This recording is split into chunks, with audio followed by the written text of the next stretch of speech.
23 minutes delay. I have 7 minutes left, so let's do it. No, I'm just kidding. So I'm going to talk about Schoolmaster 3D, the secrets to global success. I'll start with a short introduction about myself. So I'm Yaniv Aroueti, problematic name for most of the countries to pronounce. So I'm 38 years old. I'm working for Supersonic in the last 5 years since they started already. Huge gamer, started on PC, moved to mobile, work became the habit, and habit became work. Something that people like a lot. I've been a publishing manager when started Supersonic, hyper casual, worked with tons of games, all Supersonic hits. You're all familiar, Bridge Race, Going Boys, Merge Miner, you name it. But when Supersonic started the shift to hybrid, I kind of led it. I managed the studios that are working on hybrid, whether it's puzzles or idle or tower defense or whatever. Today we're going to talk about Schoolmaster. Schoolmaster is a phenomenon. Like, you're going to see the metrics soon, you're going to hear what's going on about it, but it's a hybrid puzzle with a brilliant twist, pun intended. So you took the studio, combination of the top two unscrew together with the jam mechanic to create a highly addictive, highly engaged puzzle. Launched at October 2024 and already passed 10 million installs. It's maybe one of our fastest scaling games, especially nowadays. Hyper casual was different.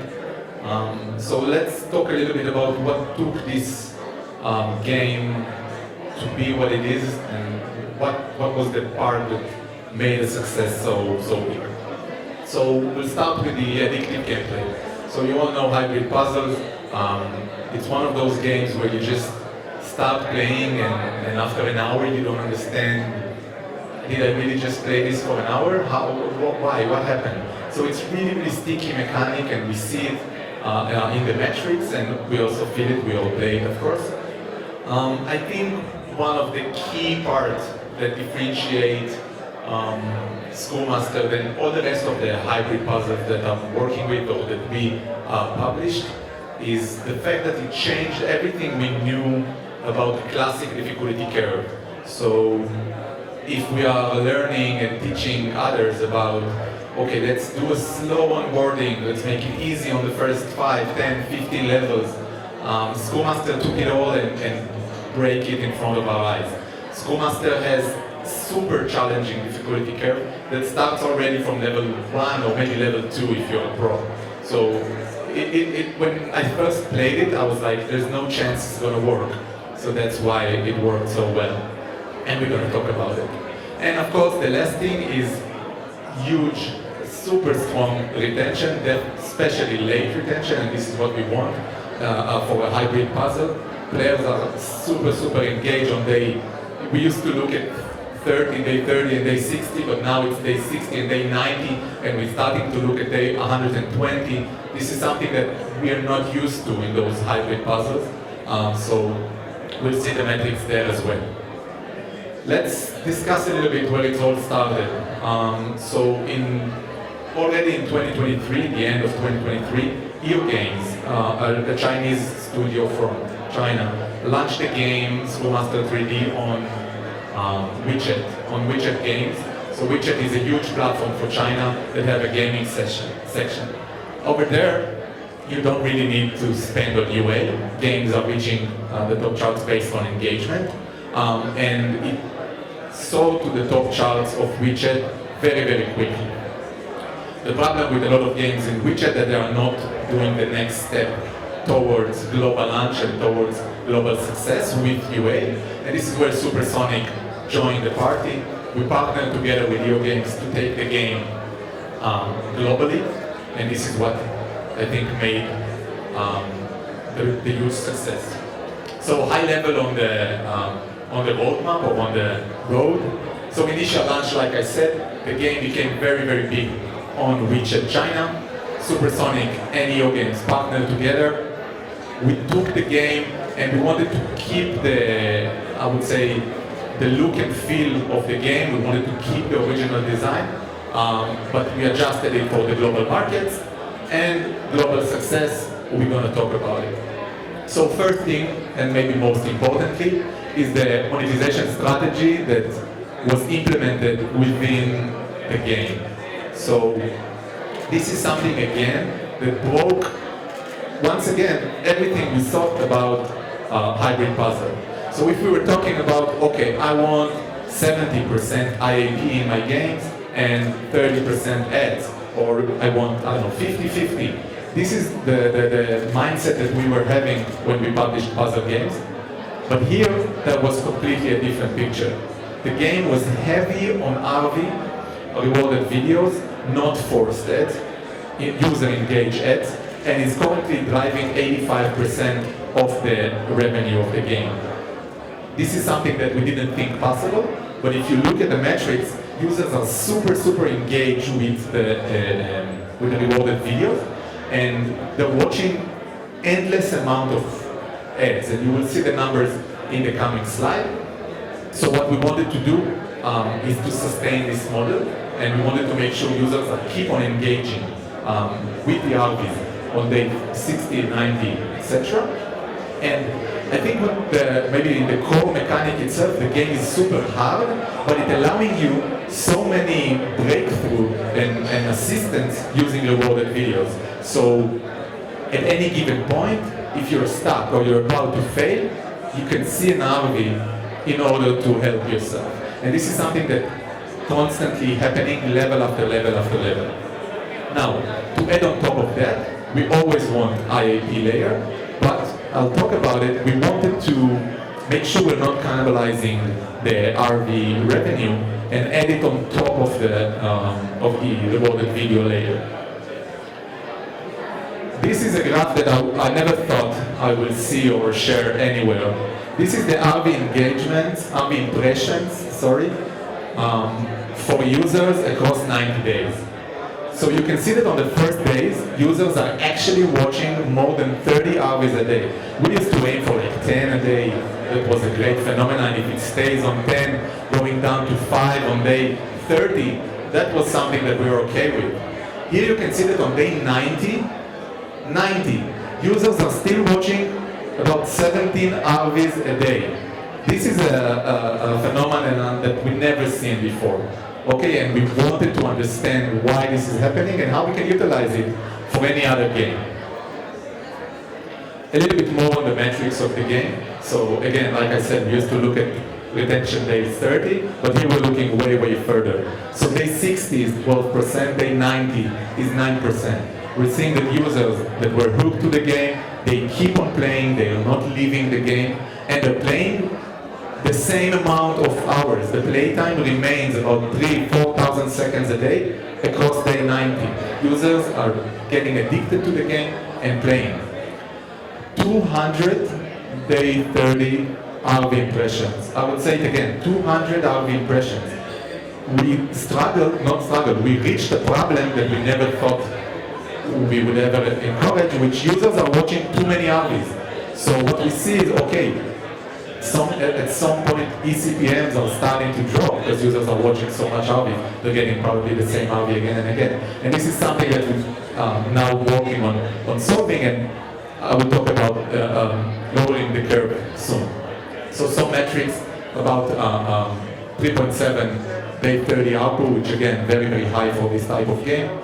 And we reached 100K super fast of revenue. Now, so we talked a little bit about monetization. The other part is UA. Of course, in those type of games, it doesn't matter if you have the most amazing games with the huge retention and the huge ARPU and everything you want. If you cannot buy users efficiently and in low or in positive ROAS, then it doesn't matter. So Supersonic, of course, came in and started optimizing creatives. We generated hundreds of creatives, as you all do to every game. But I think the key here was the playable. So we generated playables again, like we do to any other games. But then we said, oh, listen, the game is so addictive, and we saw that users are actually consuming all of the playable time and reaching the end of the playable in huge percentage. So we said, okay, why not make the playable longer? So if we used to have a playable of like 30 seconds, we then increased it to 60 seconds, and we even increased it to 120 seconds, 2 minutes of a playable ad, and yet we saw players finishing the playable. They're playing 2 minutes in the ad. Regardless of the games that they were playing originally, they finished the 2 minutes of the playable ad. And this playable was the one that converted the most to us. So the most converting playable reached 2.8 million installs just on this ad. And that was something that we were like, mind blown. So longer playable brought users that were already engaged. The users actually finished the playable and they were like, oh, I want to play more in this game. So when you have those games that are addictive, that are sticky, consider thinking something like that. Increasing the playable can be something super engaging and beneficial. Now, fueling the long-term engagement. So like any other games that we are working on, the live ops team jumped in. They wanted to increase the late retention even more. So we added all the playbook parts, daily challenges, seasonal events, the reward system. All of those, of course, engage users that keep on coming to come even more. Meta layer. This is kind of maybe the most important or difficult part. So you want to add a meta layer on one part.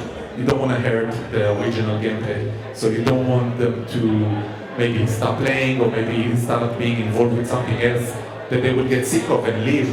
So the meta layer here is a very delicate work that we've been working on to add it on top of the gameplay. So it's usually a separate layer with visual progression that you unlock things and you buy things with IAP.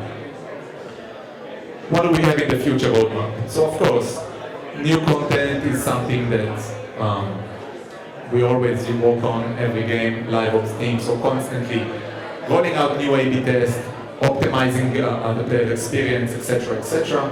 We want to bring new challenges, so the levels, they become, like, at the end of the day, there is a limit of things you can add. So it's always a constant challenge of how to add difficulties and unique levels. But I think the monetization boost is the key to what we are working on and brainstorming with this game. Because, like I said, RVs, nothing we can do. Like, they're watching too much RVs. In fact, we have interstitials in the game, but with 10% of the impressions are interstitials, 90% are RVs, because users are watching RVs so much that the interstitial timers are not even popping, because they already watch an ad. So if users are watching 2, 3, 4 ads every level, there is no need for an end level interstitials because they will already watch it.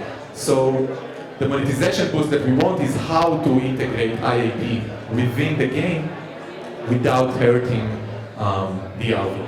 So this is why we're working very, very hard on making the meta layer an integral part of the game, and we want to kind of, at certain point of the RV impression, to start lowering it for more IAP players. So it's a very, very delicate work. We're constantly A/B testing both options, and of course, we'll keep on doing it. The game, again, is super, super young. We only launched it in October, so we're not used to having so much scale so fast. So now, it's a positive problem, right? We're working on how to adjust the game and make it, I don't know, if we have 15% IAP at the moment, we want to reach 20, we want to reach 25. With the scale that is having over 10 million installs in 3 months, that's going to be significant, a lot.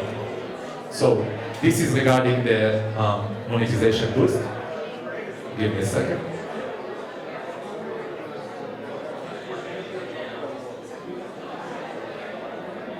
Now, surprise, surprise, Supersonic like what they saw, EO Games like what they saw, and also different than what we always worked. When in the past, when we had a success game, it took, I don't know, maybe a year until the studio started working on a new game. We wanted to squeeze the lemon, we wanted to seize the opportunities and take all the development power on this game. But here we said, okay, the studio is big, it has the capacity, the game is working phenomenal, we don't need 100% to work on that game. So together with another idea, we partnered with the studio and created another game. Use the same sticky mechanic of the car, of the screw mechanic, combining it with the trending car escape game. So again, classic hyper hybrid philosophy. Take two mechanics that work, take a theme that is working, mix them all together in a pot and get something new. So this is exactly what we did here. Car screw escape. Look at the game. Similar main subject with unscrew mechanic. Similar difficulty curve. So the studio already had the secret sauce of the difficulty curve of how to make everything. Very, very engaging and very, very difficult, or I would say difficult for the non-rewarded videos players. And then putting together the car escape, super trendy mechanic with it.